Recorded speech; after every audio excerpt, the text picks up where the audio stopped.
Hola, hola, bendiciones, shalom, shalom a todos, familia de Had.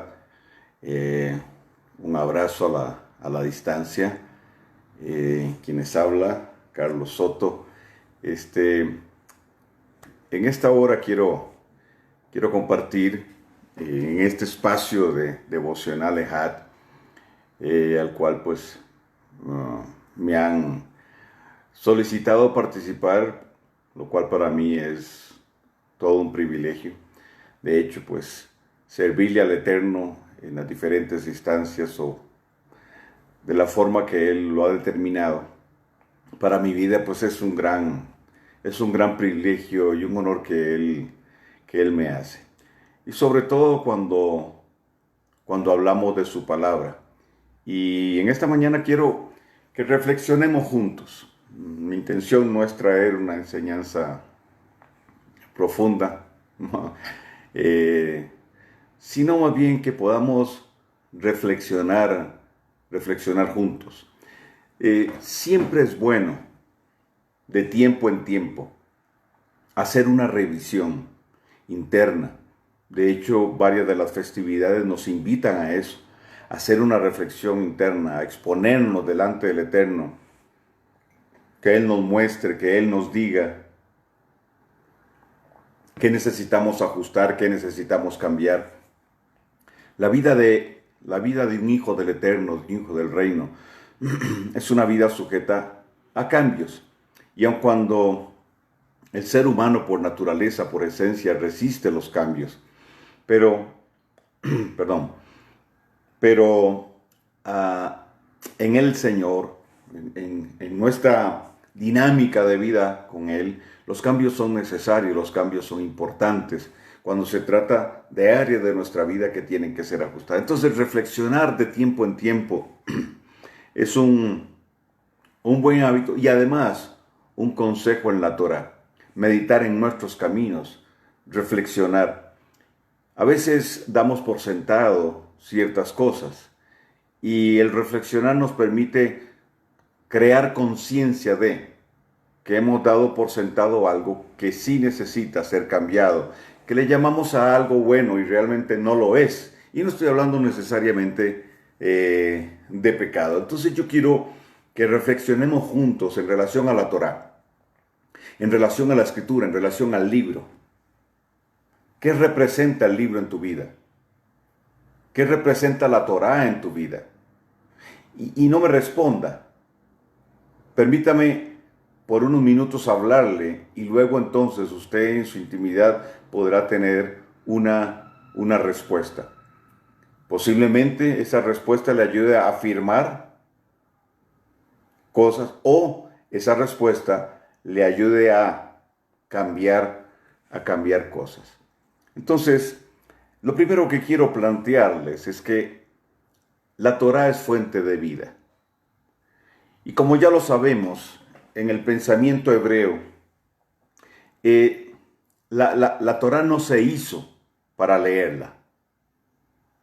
La Torá se hizo para estudiarla, para ser estudiada, para ser un manual de vida, para ser el manual de vida. ¿Por qué? Porque ella es fuente de vida. De ella mana esa vida que nosotros necesitamos en nuestro diario caminar. Entonces, ¿cómo me acerco yo al libro? ¿Cómo lo veo? ¿Cuál es el concepto que tengo yo del libro? ¿Qué representa? ¿Qué representa para mí? Eso es fundamental.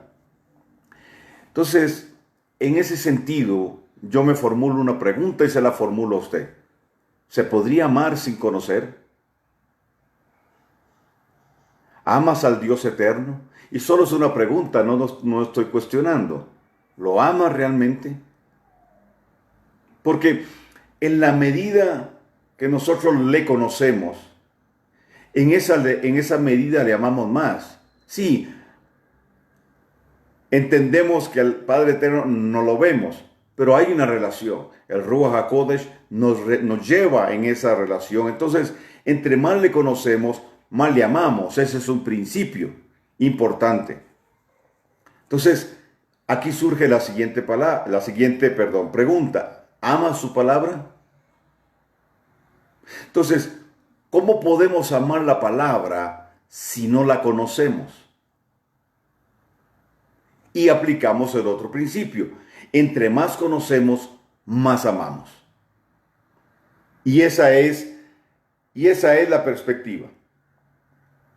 Entre más conozco, más amo.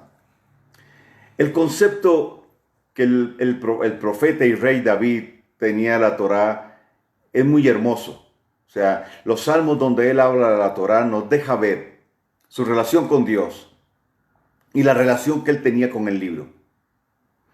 Entonces, el concepto de la Torá que David tenía estaba ligado a su amor y a su relación con el Padre Eterno. Y le pongo un ejemplo. Y si tiene ahí su escritura, su Biblia, en el Salmo 119, los versos del 9 al 16. Dice, ¿cómo puede el joven guardar puro su camino? Guardando su palabra. Con todo mi corazón te he buscado. No dejes que me desvíe de tus mandamientos. En mi corazón he atesorado tu palabra para no pecar contra ti. Bendito tú, oh Señor, enséñame tus estatutos.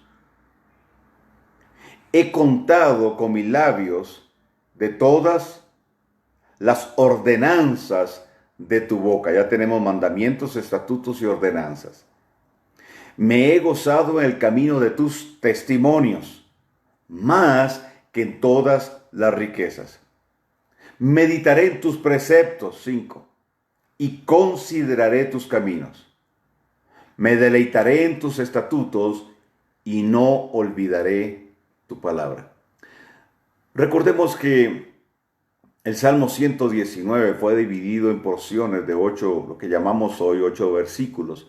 Y antes de cada grupo de 8 versículos se escribió una letra del alfabeto hebreo. Y esto pues tiene una razón de ser, ¿verdad?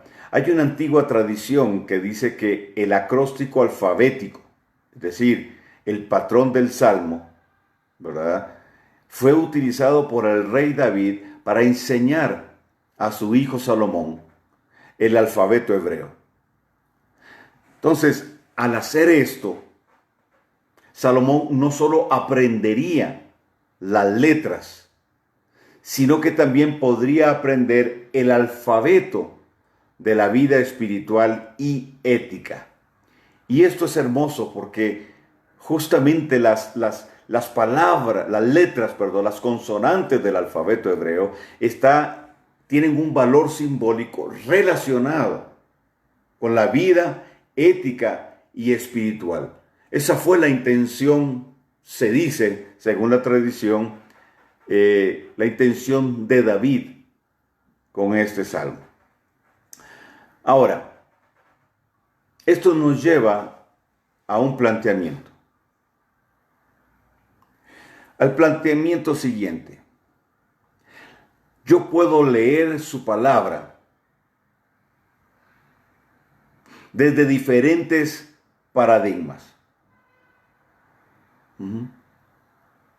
Yo la puedo leer desde diferentes paradigmas, tener diferentes perspectivas y una motivación para poder acercarme al libro. Le dije al principio, no demos nada por sentado. ¿Ok? La Torá es como un huerto. Es un huerto de deliciosas palabras. Es un árbol lleno de toda clase de frutos. Entonces, la Torá es lo que creó. La Torá es lo que llena y sostiene el multiverso. Hebreos 11:3 dice, por la fe entendemos, y no es entendimiento racional intelectual. ¿Ok? Ahí está hablando de Tefuná. Entendemos que el universo fue creado por la palabra del Eterno, de modo que lo que se ve fue hecho de lo que no se veía. Entonces, la Torá, la palabra, lo creó todo. El Eterno creó todo por la palabra. Y es la misma palabra. Es la misma palabra la que sostiene el equilibrio de todo lo creado. Pese a lo que el hombre le hace a la creación, todavía la creación sigue sirviéndonos, sigue generando y produciendo para nosotros muchas cosas. Entonces, la Torá creó, llena y sostiene el multiverso. Entonces, podemos leer la palabra de diferentes maneras. Número uno, de forma religiosa, para cumplir con un requisito que genera culpa o condenación si no se cumple. Sin conocer el contexto, la historia y el mensaje integral que presenta. La religión solo establece el hecho de cumplir. Hay que cumplir porque si no se cumple, entonces hay pecado y hay condenación. La motivación entonces de un esquema religioso para acercarnos a la Escritura, entonces es impositivo, es condenatorio. Entonces, el libro hay que leerlo, porque si no lo leo, estoy mal. Si no lo leo, estoy mal con Dios. Y lamentablemente, esa es una impronta que el sistema religioso ha establecido. ¿Ok? Y no solo estoy hablando del cristianismo romano, no solo estoy hablando de la tradición evangélico-cristiana. También dentro del judaísmo este concepto se maneja. 2. Podríamos acercarnos al libro, o alguien podría acercarse al libro, desde un paradigma académico, con una motivación meramente académica, como un libro de lectura, con matices espirituales, históricos, antropológicos, un libro de consulta o de investigación. 3. Podríamos acercarnos al libro, o alguien podría acercarse al libro de forma filosófica, con un paradigma filosófico. Es decir, ver la Biblia como un tratado de ideas, y muy buenas, por cierto, con una verdad relativa y parcial, bajo el paradigma de un Dios que dice ser el Supremo y un pueblo que interpreta sus oráculos, presentando un mensaje arbitrario y condenador. Esa es una perspectiva filosófica. Pero también podríamos acercarnos al libro desde una perspectiva jurídica. La escritura es un tratado jurídico. El marco de jurisprudencia está ahí, en el libro, lo que debemos hacer, de acuerdo a lo que ya se hizo, ¿verdad? Cómo intervino, cómo juzgó Dios esto, aquello, lo otro. Tenemos un marco referencial, es decir, un marco jurídico, de jurisprudencia. Pero también, ¿verdad? La escritura, la Torá, también entonces tiene que ver con un marco jurídico. Pero podría ser esa solamente la perspectiva. Entonces, bajo esta perspectiva, vemos a Dios como un juez severo, condenador, cuyos requisitos son muy altos e imposibles de alcanzar. De hecho, el sistema religioso así es como nos lo presenta. El concepto de ley, traducción que hicieron los 70, al traducir del hebreo el primer pacto, el mal llamado Antiguo Testamento, ¿verdad? Del hebreo al griego usaron la palabra griega nomos, que se traduce como ley, pero es la ley de un imperio. Entonces, no es solo traducción, va mucho más allá. Es el concepto del dios griego, Zeus, de imposición, de control, de dominio, de subyugar, de doblegar, etcétera, amedrentar. ¿Por qué? Porque es la ley de un imperio. Nomos habla de ley, la ley de un imperio. Entonces, la idea de un Dios severo, de un Dios implacable, ese es el carácter de Zeus, no es nuestro Dios. Pero eso fue esa es la impronta que trajo el sistema religioso. Entonces muchos se relacionan con Dios como si fuera un juez. Entonces a la hora de ir al libro, pues esa es la perspectiva que tienen.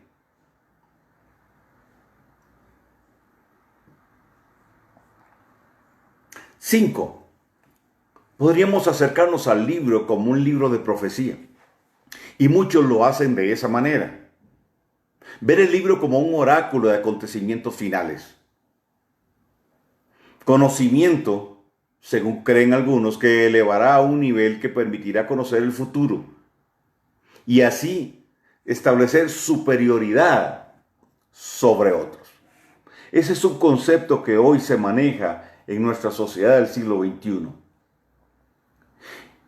Y es sorprendente cuántas personas vienen a la Biblia simplemente para conocer eventos finales.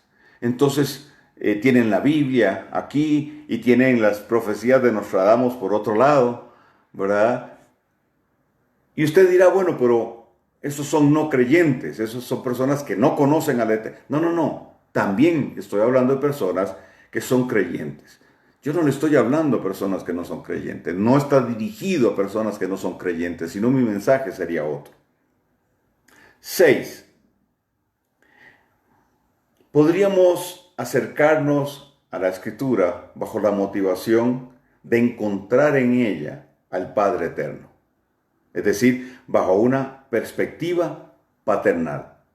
Entonces, la motivación para acercarnos al libro sería la de llegar a un manual de instrucción de un padre para sus hijos. Y esta, en mi opinión, es la perspectiva y la motivación que debería privar nuestra relación con el libro. Verlo como el manual de instrucción de un padre para sus hijos. Por todo lo que significa Torah, la misma palabra Torah, que es instrucción. Pero ¿quién instruye? Quien instruye es un padre, el Padre Eterno. Entonces, la Torah se convierte, al llegar a ella con esta perspectiva, en un código para forjar cultura. Un código para forjar cultura. ¿Por qué? Porque la forma de pensar va a afectar la forma de actuar. El proverbista dice, tal es el pensamiento del hombre, tal cual es él, o así es él. Es decir, nosotros actuamos de acuerdo a cómo pensamos. Entonces la impronta que se genera en nuestro hogar, la impronta que se genera o que genera la misma sociedad, va creando, va desarrollando patrones de pensamiento y con ello, entonces, conducta, cultura. El sistema religioso nos enseña que el énfasis y el sobreénfasis es el culto, la liturgia, lo ritual, la dinámica que en el contexto tradicional religioso se ha limitado a un templo. Entonces, el sistema religioso nos hizo templocéntricos, nos hizo cultocéntricos. Pero cuando nosotros vamos a la cultura de nuestro pueblo, el énfasis no está en un templo. Y por supuesto, Yeshua y luego el apóstol Pablo nos amplía la idea. El énfasis no está en el templo, sino en un estilo de vida. Y más bien nos enseña la Escritura que nosotros somos el templo. El apóstol Pablo dice, somos un tabernáculo viviente. El Padre Eterno Dijo en Ageo: yo no habitaré más en templos hechos de manos de hombre, yo me proveeré a mí mismo un tabernáculo. Y dijo: la gloria postrera de esta casa será mayor que la primera, refiriéndose a Yeshua. Juan dice que Yeshua tabernaculizó entre nosotros y nos hizo a nosotros un tabernáculo de su presencia. Entonces, en el tabernáculo es donde se celebra el culto, por tanto nosotros somos un culto viviente. Ahora, yo no estoy diciendo que sea malo el templo, el sobreénfasis es lo que yo creo que está mal. ¿Por qué? Porque el énfasis no es el culto, el énfasis es la cultura. Culto es lo que yo vivo, cultura es lo que yo manifiesto. Entonces el tema es cultura. Es la fuerza de la cultura, no la fuerza del culto. Y se nos estableció un patrón equivocado. La evangelización se hace para llevar a una persona a un templo y a un culto. Y no es así. La evangelización, el evangelio del reino fue establecido para nosotros llevar a las personas que no conocen a Yeshua, primero, a conocerle a Él. Segundo, para ser introducidos en una familia. Y tercero, para manifestar una cultura bajo una línea de pensamiento, ideología. Entonces la escritura también se convierte en un tratado de ideología.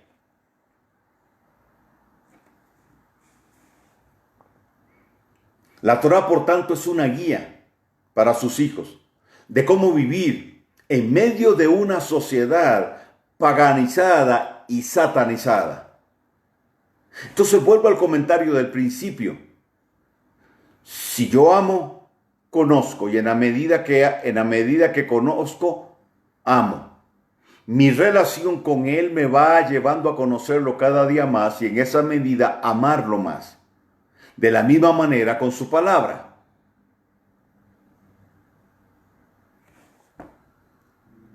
La palabra también es un medio para forjar una forma de pensar. La vida que tiene la palabra, la vida de la palabra, desarrolla un poder desplazador. Desplaza los viejos patrones de pensamiento para establecer los patrones de pensamiento del reino.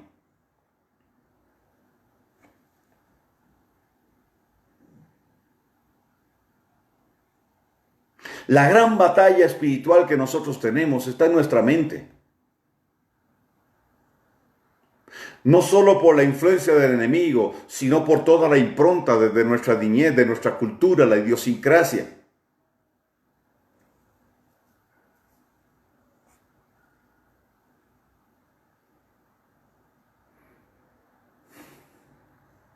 Renovar la mente es uno de los temas más fuertes del apóstol Pablo. Que podamos renovar la mente. ¿Y cómo renovamos la mente? Es a través de la palabra. Desplazando los viejos patrones por nuevos patrones de pensamiento.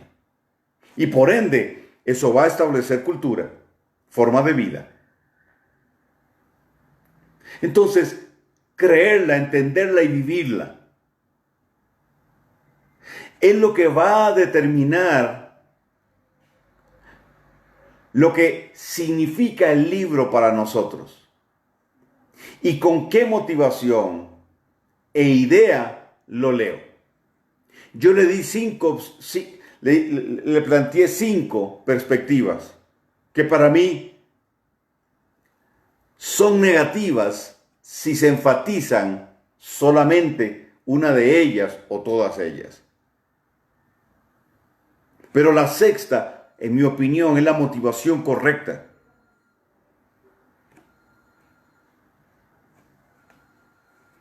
Entonces, este entendimiento, como lo tuvo David, genera expectativa. Genera expectativa. Cuando yo me acerco al libro con la motivación correcta, eso me va a generar una expectativa. Y la expectativa es uno de los 9 brazos de Emuná. Emuná es fe obediente, Emuná es obediencia, Emuná es lealtad. emuná es fidelidad, pero también emuná genera expectativa. Y es bueno aclarar la diferencia entre pistis, la palabra griega para fe, y la palabra emuná. Pistis es creer, pero creer cualquiera cree. Pero ¿de qué forma creo? Entonces, creer para obedecer, creer para ser leal, creer para ser fiel y que mis pensamientos no sean extraviados de la sincera fidelidad a Yeshua, etc. Hay una enorme diferencia. Así como es de enorme la diferencia entre las dos culturas, griega y hebrea, sobre todo en el contexto bíblico. Entonces, si hay expectativa, que es emuná, esto también va a generar pasión. Y creo que la gran característica de hombres y mujeres en la Escritura que admiramos por lo que hicieron, una de sus grandes características es pasión. Y la pasión tiene que ver con adoración. Un adorador es apasionado.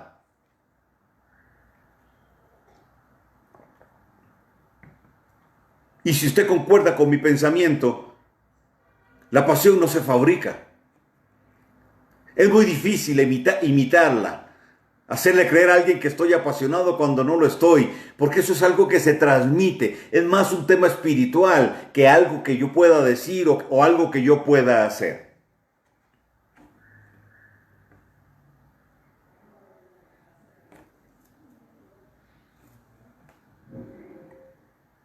La verdad de Dios es exponencial. La verdad de Dios es exponencial. Por eso el proverbista también dice, Proverbios 4:18, que la senda del justo es como la luz de la aurora que va en aumento hasta que el día es perfecto. Por eso la revelación de Dios, que es lo que nos permite conocer a profundidad el libro y tener un entendimiento que sea para provecho de vida. La revelación es progresiva. Dios nos va dosificando la revelación, pero va a ser determinante en la motivación que yo tenga en relación a la palabra. Yeshua dijo, y conoceréis la verdad, y la verdad os hará libres. Entonces, en la medida de la revelación de la palabra, en esa medida, tu libertad, la libertad de todo aquello en nosotros que podría esclavizarnos, que podría limitar nuestro potencial, nuestra capacidad de respuesta evolutiva a Dios para decirle, sí, aquí voy a pesar de. Entonces, en la medida que yo me acerco al libro, en la medida que de mi motivación para acercarme al libro, en esa medida, entonces voy a ir creciendo en el conocimiento. Pero permítame ir un poquitito más adentro aquí. Estoy hablando de conocimiento, no que envanece. Estoy hablando de conocimiento que se traduce en sabiduría. ¿Y qué es sabiduría? Sabiduría es saber hacer. Un sabio no solo es el que sabe hacer, sino que el que enseña cómo hacer.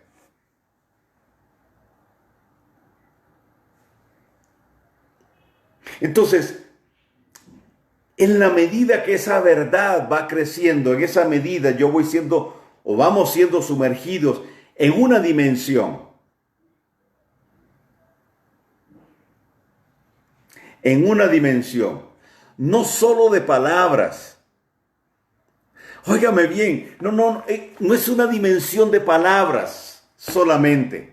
Y no importa si es en hebreo, en griego, en español, en suajili, no importa, en sánscrito. No está en sánscrito. Va más allá de un universo de palabras que es importante. Sino nos va sumergiendo en el corazón del Eterno.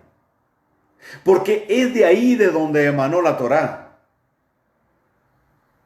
Entonces mi intimidad con el Eterno también debe ser intimidad con el libro. Porque si entendemos que la Torá es más que letras, letras en tinta y papel, si entendemos que la Torá en sí es el corazón de nuestro Abba, que Yeshua mismo es la Torá, entonces la intimidad con Él es intimidad con su palabra. Intimidad con su palabra es intimidad con Él.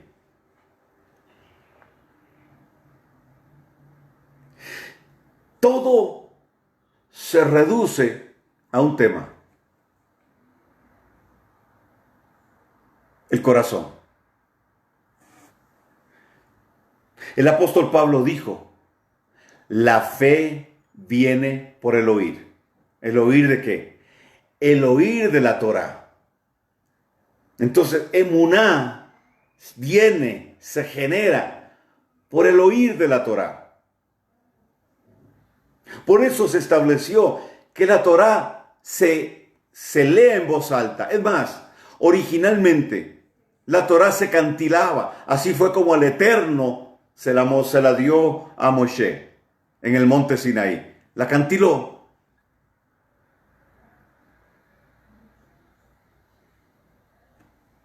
En el pensamiento hebreo bíblico no se oye con el oído, se oye y más bien se escucha con el corazón. ¿Qué le pidió Salomón a Dios? Si usted lee bien, no le pidió sabiduría, le pidió un corazón oyente. Dame un corazón oyente, un corazón que te sepa escuchar, porque quien escucha a Dios inevitablemente hablará sabiduría.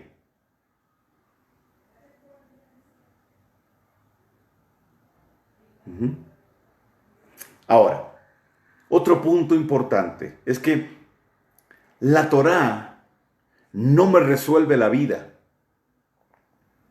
me enseña a vivirla. ¿Cómo así? Porque muchas personas andan buscando la panacea, la varita mágica, la varita de Harry Potter, para cambiar las cosas, para no vivir procesos. Magia.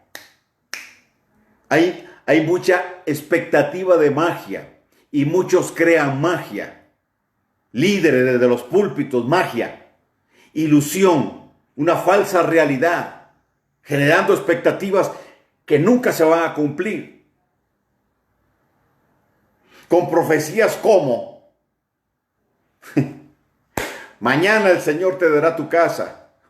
O sea, entiéndame, Dios es un Dios de prosperidad y de milagros, de portentos. Pero en estas dinámicas, eso es lo que se genera, expectativas. Simplemente con el Dios dice, el Dios mostró, pero no hay nada de fondo. Yo creo en la profecía, en los profetas, creo en el don de profecía, está en la escritura. Pero estoy hablando del aspecto negativo, del abuso que se ha hecho. Entonces, no es un tema de magia. No es un tema de que yo agarro el libro, me lo pongo aquí en la cabeza y chao, me cambió todo. No. Entonces, la Torá no me resuelve la vida. No así. La Torá me enseña a vivirla. Y los procesos son fundamentales. Porque Dios es un Dios de procesos, no de sucesos. Por eso uno de los nombres que recibe la Torá es Torah Hayim. Son instrucciones de vida. Son instrucciones de vida. Instrucciones de vida para vida. La Torá nos lleva a conocer su forma de pensar. Lo que está escrito nos lleva a conocer su forma de pensar. Y es una de las grandes motivaciones y temas en los cuales debemos motivar. Debemos, sí, generar motivación. Escudriñar la forma de pensar de nuestro Señor. porque se nos enseñó a predicar sermones de lo que Él dijo, pero no analizar la forma de pensar. Pero la Torah nos permite de nuestro Señor Yeshua. Nos permite conocer su plan. En el libro está, pero también de conocer su corazón.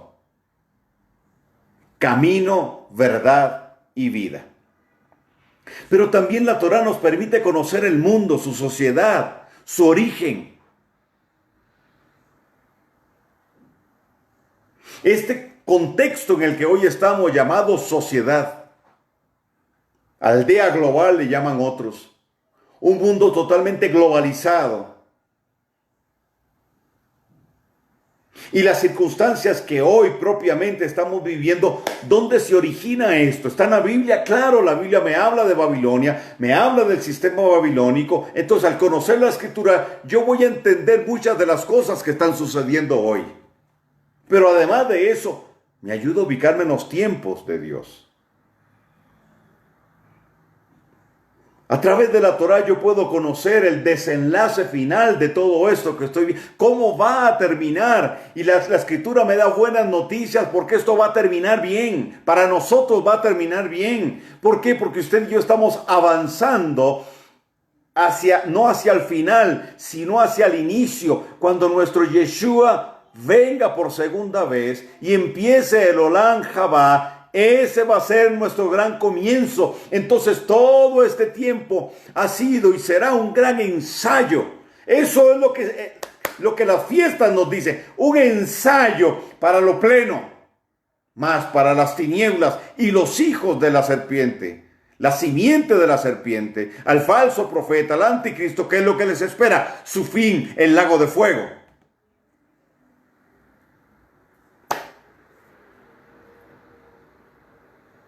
A través de la Torah yo puedo conocer el mal que aqueja a esta sociedad.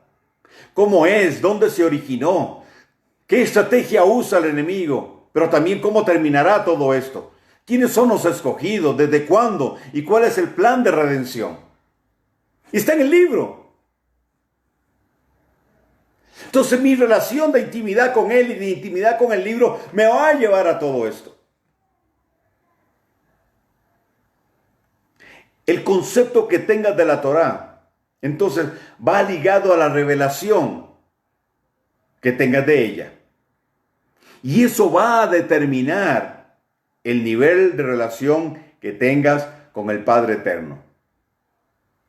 Podemos tomar conceptos de la Escritura en relación al perdón, la familia, finanzas, etc. Pero no conocer el libro realmente. No conocer la idea principal de su creador y su mensaje integral. ¿Cuál es el pensamiento de Dios plasmado en la Torá? ¿A quién lo dirige? ¿En qué momento? Es decir, contexto. ¿Cuál es la visión del mundo y su proceso? ¿Cuál es el origen de todo? ¿Y cómo lo explica? Aquí está en la Torá. ¿Cuál es el final de todo? ¿Y cómo lo explica? También está en la Torá.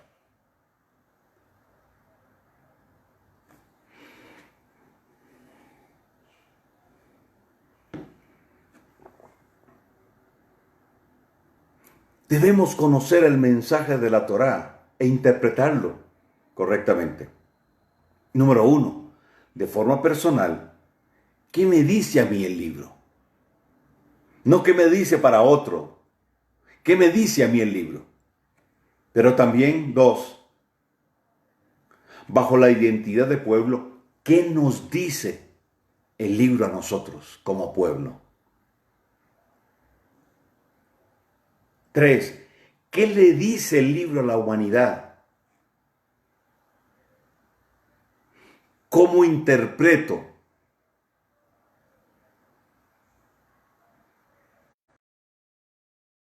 el mundo en el que vivo? A través de la Torá lo puedo hacer. Ahora, hay un punto aquí hermoso.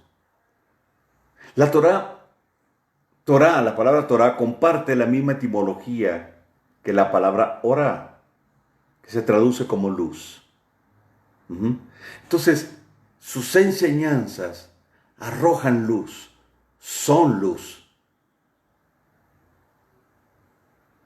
para darnos entendimiento del camino a seguir. Lámpara es a mis pies tu palabra, lumbrera a mi camino. Eso lo dice el Salmo 119. Pero Yeshua dice que Él es la luz del mundo. ¿Por qué? Porque Él es la Torah viviente. Él es el árbol de vida. Si yo no puedo separar el libro de Yeshua, no puedo. De hecho, el libro me habla de Él desde el primer versículo hasta el último versículo del libro. Yeshua es la Torah, es el árbol de vida, es un huerto para que usted y yo comamos.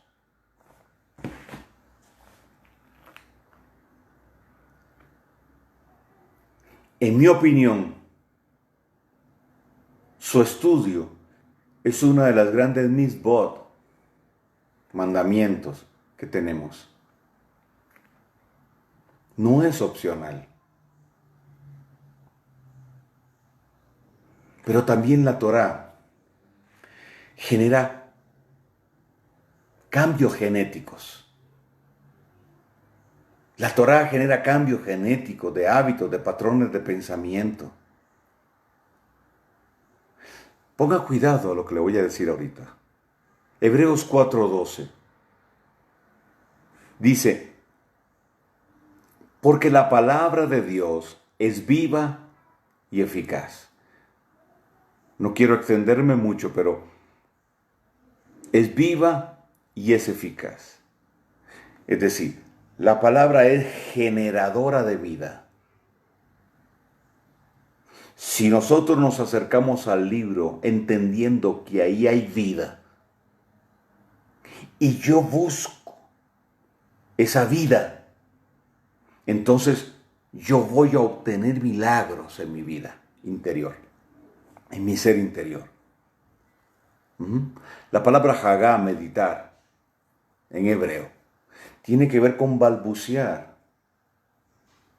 Tomar una porción de la escritura y repetirla una y otra vez. Eso hizo Ana, la madre, o Hannah, la madre de Samuel. Era estéril. Y ella tomó una porción de la Torá que dice, no habrá mujer estéril en Israel. Y lo decía una y otra vez. No para memorizar. ¿Entiende? No es un ejercicio intelectual. No para memorizarlo. Sino con la intención de que la vida que estaba en el texto, que salió de la boca del Eterno, lo cual era una promesa, le generara vida y se cumpliera en ella y sanara su esterilidad. ¡Bam! Después de varios tiempos, porque no nos dice el texto cuánto tiempo duró, pero dice que había una afrenta sobre ella. Una afrenta por la esterilidad. Hasta que un día ella excavó tanto que llegó a la roca por donde pasa la veta de vida. Rompió la fuente y bebió de esa agua y nació Samuel. Espectacular. Por eso Yeshua dice, si permaneces en mi palabra y mi palabra permanece, ustedes, conoceréis la verdad y la verdad os hará libres. Está hablando de lo mismo, de meditar, de hagá. Una y otra vez aquella porción, meditaré, dice David, en tu palabra de día y de noche. El Eterno le dice a Josué, no se aparte mi libro, mi palabra de ti. No te apartes ni de derecha ni izquierda, léelo, permanece en lo que está ahí.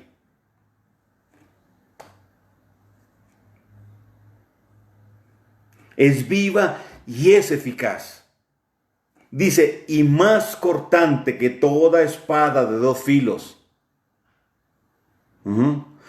Una espada de dos filos divide, separa.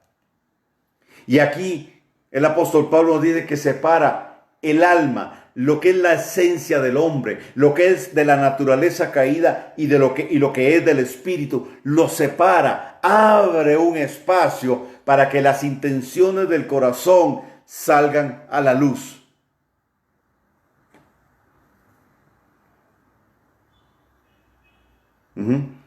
Pero dice una versión que también penetra las coyunturas, llega hasta los tuétanos. Oiga bien, llega hasta los tuétanos para discernir los patrones de pensamiento y las intenciones del corazón. Vamos, sígame. Está hablando que la palabra revelada tiene el poder de penetrar tan profundo que puede llegar hasta los tuétanos. ¿Y qué es lo que hay en los tuétanos? Ahí está la médula. ¿Y qué hay en la médula? Sangre. ¿Y qué hay en la sangre? ADN. La palabra tiene el poder y la vida para poder transformar nuestra genética. La palabra puede renovar las células madre. Discúlpeme, pero es inevitable emocionarme. El sistema religioso nos redujo esto a un libro de filosofía, de historia. Nos llevó a leerlo religiosamente, a ver a Dios como un juez. Entonces no, es un libro de vida para vida. Es la palabra, es Yeshua mismo. Él dijo, yo soy el camino, la verdad y la vida. Eso es Torah, es Él.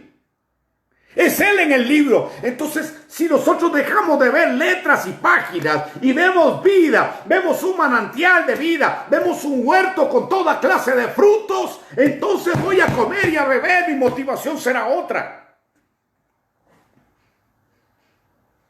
Y voy a decir esto con mucho respeto, pero podría saber mucho hebreo, pero nunca llegarle a la esencia del libro.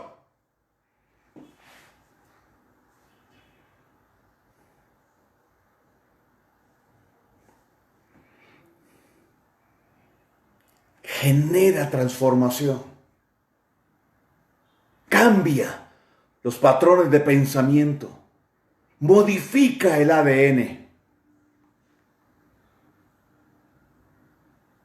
Por eso Pablo en 2 de Timoteo dice, porque la 2 de Timoteo 3, 16, 17 dice, toda la escritura es inspirada por Dios y útil para enseñar, para redarguir, para corregir, para instruir en justicia, a fin de que el hombre genérico, incluye mujer y hombre, sea perfecto, enteramente preparado para toda buena obra. Pero vea lo que Deuteronomio 32, 46 y 47 dice.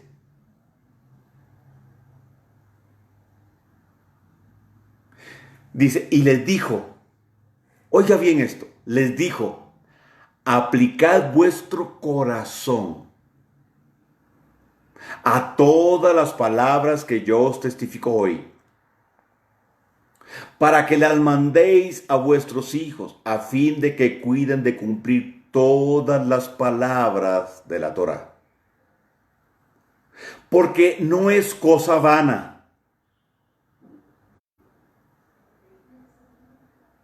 Es vuestra vida.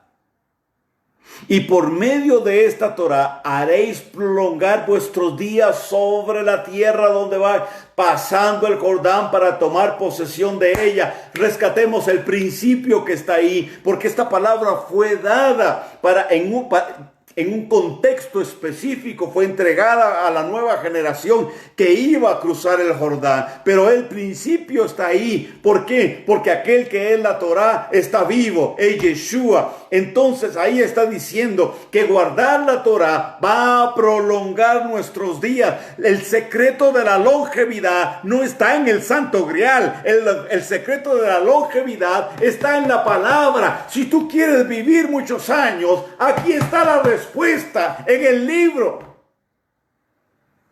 Pero acercarse a Él de la forma correcta. con la motivación correcta. Entonces tenemos que hacer un ajuste. Si usted entiende que lo tiene que hacer, necesitamos hacer un ajuste y decirle, Señor, yo renuncio a toda motivación equivocada de acercarme al libro. Y diga, Señor, yo quiero a partir de hoy no acercarme al libro, sino a través de él acercarme a tu corazón.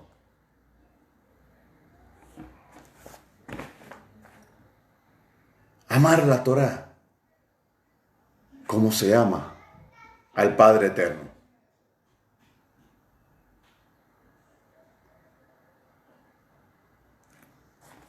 Esta se convertirá en una de nuestras mayores expresiones de adoración, así como alabar, así como la oración, y cuidado, si no más,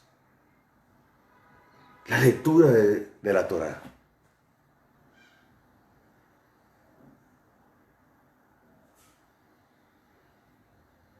Por eso es tan importante las lecturas de las Parashot, de la Haftará, la lectura de las porciones del Berit Hadashah, del Pacto Renovado, porque nos mantienen en contacto con la palabra, con el corazón del Padre Eterno.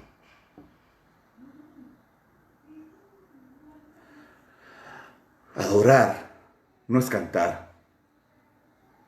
Adoración etimológicamente no tiene que ver nada con cantar. Tiene que ver con sometimiento, tiene que ver con entrega, tiene que ver con rendición. Adorar es darle a Él la prioridad. Adorar es desenfocarme de mí para enfocarme en Él. El corazón de un adorador está lleno de pasión por Él. Entonces, cuando yo vengo al libro con una actitud de adoración, el libro me va a abrir el corazón del Padre. El libro me va a abrir el corazón de Yeshua. El Espíritu de Dios me va a mostrar, me va a revelar el Ruach. Porque si yo conozco el corazón del Padre, entonces el libro no me guardará secretos. Y lo que yo necesite conocer,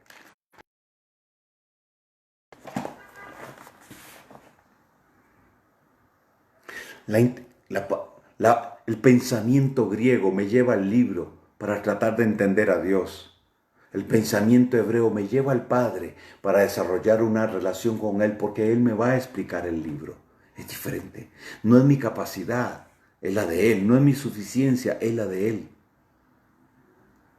Es que yo no entiendo la Biblia, corrija, está equivocado. Es que usted no conoce lo suficiente a Dios como para entender su libro. En la medida que usted le va conociendo a Él, en esa medida Él le va revelando su libro.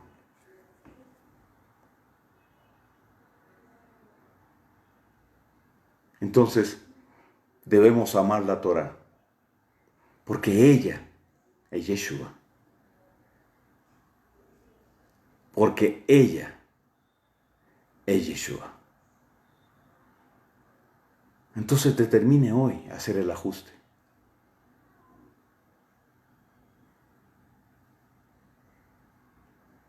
Para que el eterno Dios revele su corazón a la hora de que tú te acerques al libro.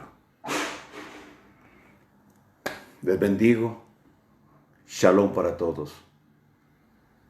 Que la revelación del Padre, la revelación de nuestro Abba Kadosh, de nuestro Dios eterno, te permita y nos permita hacer los ajustes que requerimos, que necesitamos, para acercarnos a su libro santo de la forma correcta.